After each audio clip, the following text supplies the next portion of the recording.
What is going on, guys? I'm Watch Ergo, and today we're going to talk about everything that's wrong with my cheap R8 V8 twin turbo. As you can see, it's sort of broken.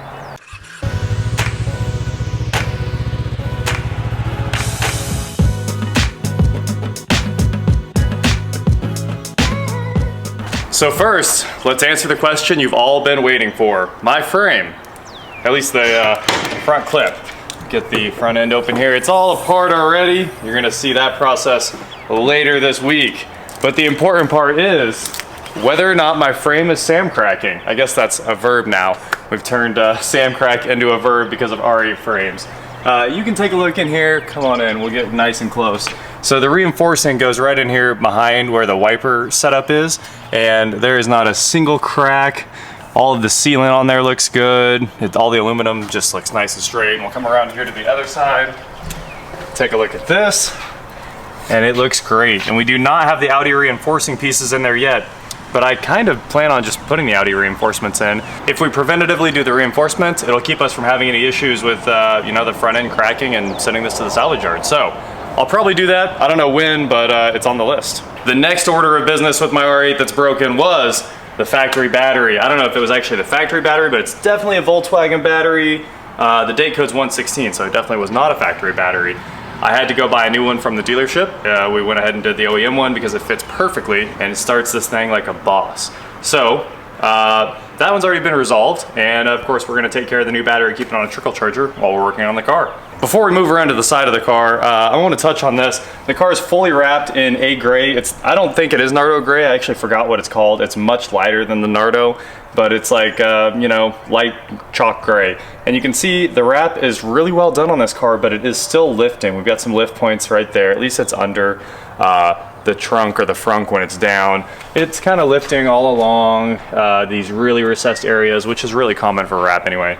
I get it, it's a hard car to wrap, it's mostly round. Exotics are the worst things to wrap because their owners are picky, and here I am being picky about a car I didn't even pay for the wrap on. So at some point, we'll unwrap this and you know, maybe make some cosmetic improvements. So let's close the front end. Moving around here to the side, I don't know how I feel about the yellow. I don't really love these little yellow accents, but at the same time, I don't want to rip them off yet because they match the brakes, and the brakes kind of look really good and they give it a little bit of contrast. However, the wrap, the blade, the brush, the black, yellow, the silver, this breaks all the rules of no more than 2 primary colors on a car. And right here, I mean, these aren't really problems. I'm just being nitpicky at this point because, you know, the color scheme looks okay, and for some reason the car was not ordered with carbon blades. The carbon Sigma blades definitely existed. This car doesn't have them. I've been busy looking for them. I know I should be finding an engine, but carbon blades sound really cool. You're just trying to avoid the real problems yeah. right now. We're going to just stick to things we can complain about. I'd like to forget about this part and just make the carbon fiber look really good.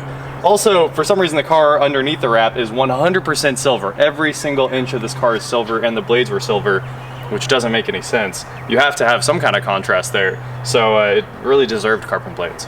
Let's hop inside. Of course, opening the door, you can see the door sills. They didn't wrap those, so that's the body color. There's the blade color. It's all the same. So inside here, we've got some bolster wear. I have found a pair of new seats, well, used seats obviously, but they have the enhanced leather package, which costs even more. It was like a $3,000 add-on. But it has Alcantara to replace these inserts, and it is in really good shape. So I am talking to that guy about possibly buying his seats, and then we could sell these. We've got these eBay floor mats. They're staying for now. The factory floor mats are underneath, and I promise you the factory floor mats look much better and contribute to the simple look of the R8. So we'll leave these in here to protect it while we're working on the car, and then I'll make a decision on what we're doing with those floor mats. One more thing inside, Jordan found this when he went and inspected the car for me. He said the shifter was really torn up, like somebody had been driving it with their wedding ring on or their wedding band, and it's immensely torn up, honestly. There's pitting all over it.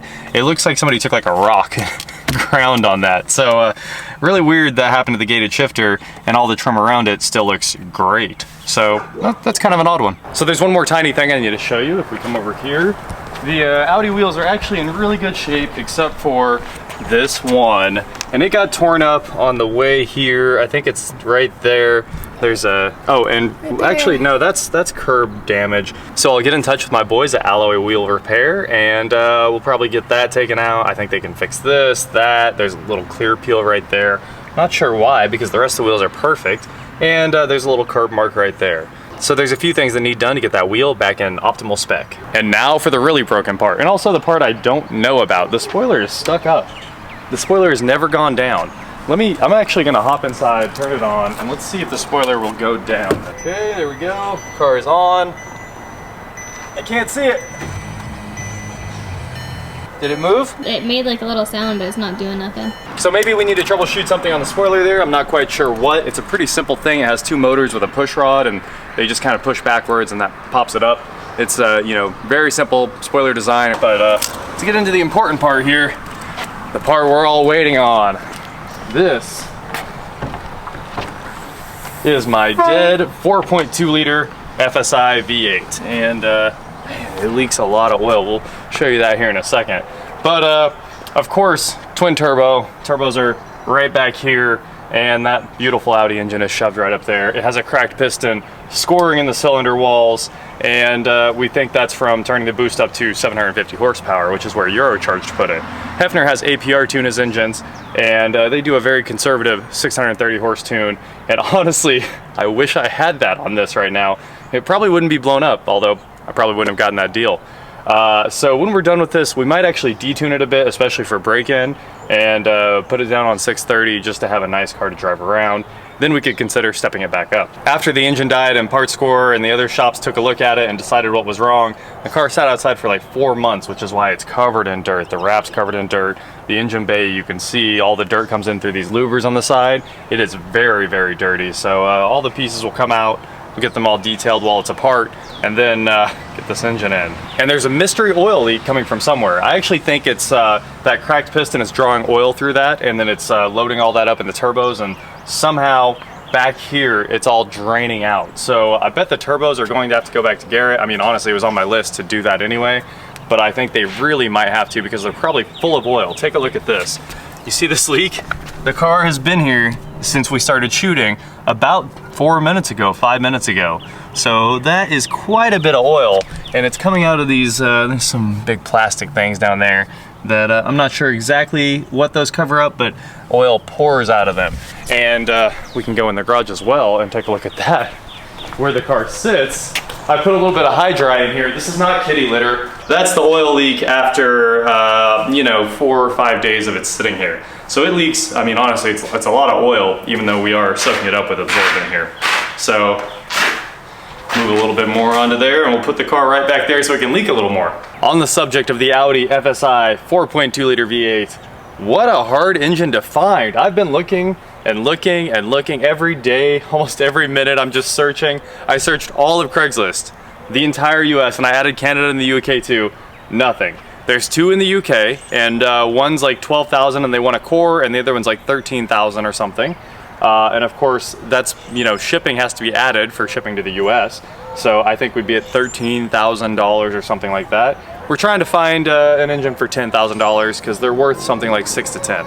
I called about the one in Canada. Everyone sent me the one on carpart.com, and that one's at like Hill Auto up in Canada. Called them, and they said the engine sold 3 weeks ago, and they just haven't taken it down yet. So there's tons of V10s for sale. I think there's probably, right now, I think I've found almost 15 5.2 liter V10s and the 2 V8s that are in the UK. So I'm hoping that another one shows up soon. I'll keep searching every day. If you guys find any, please send them my way. And there's also 2 cars for sale, 2 wrecked R8s. One's a V10, one's a V8, and the V8 currently is at $22,000. The V10 is at $24,000.